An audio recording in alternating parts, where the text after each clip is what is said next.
6 months ago, the NASCAR opened their season with the Daytona 500. With one lap to go, Ryan Newman was in position to win the Great American Race for a second time. With the finish line in sight, Newman crashed, flipping upside down, being impacted by another car, and eventually sliding to a stop on his roof. The racing world held their breath as he was unresponsive in the car. Shannon Spake talked with Ryan yesterday as he prepares to return to the Daytona high banks. Oh, this thing's not over yet.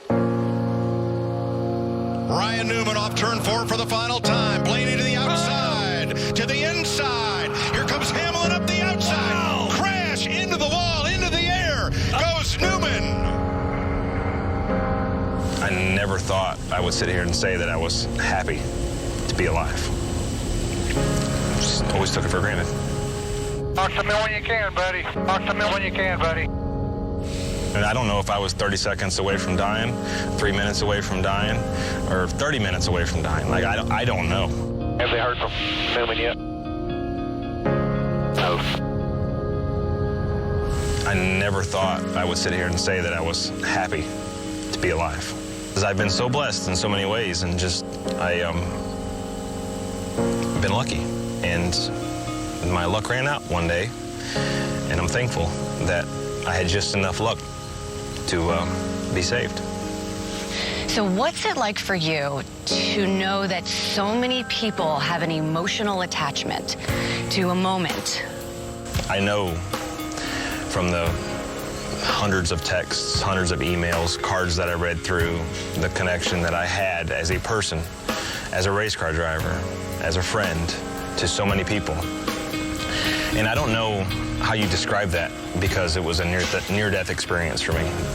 This is a time to be thankful for the man upstairs to lead me down here to take care of my daughters. What's the toughest part about talking to Ashlyn and Brooklyn about this? I think they completely understand all that, and they know what I love. They've never questioned me. They never said, "Daddy, you shouldn't do that." They never said, "Daddy, why would you get back in a race car?" Nothing like that. So what's going to be tough? The tough part is just knowing what could have happened that day, right? I mean, I was close. I was close. I mean, the whole punch was there. The ticket was like in somebody's hand, and they either missed or what. But my ticket is still here, and it's still here, I feel, because of them.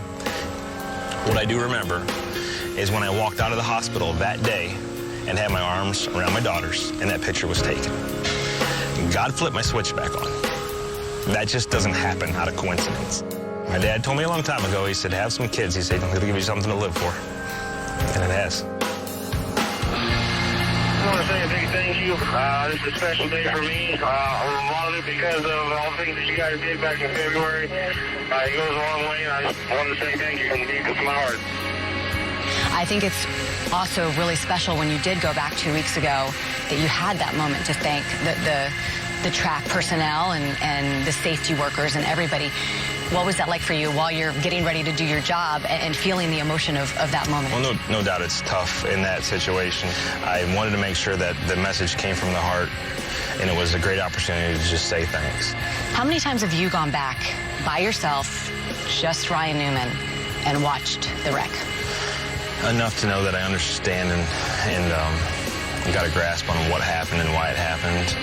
Is there anything you could have done differently? I don't think so. I think it was just all the way the air worked and the way Blaney was pushing me, and I called him afterwards. I'm like, hey, bud, just so you know, your number's not on my dashboard. We're good. Do you hope that you are leading the race coming out of turn 4? The reality is I just want to have a chance. Coming off turn 4, like you said, coming back to the checkered flag. I'm happy that I have the opportunity to go back and do what I love.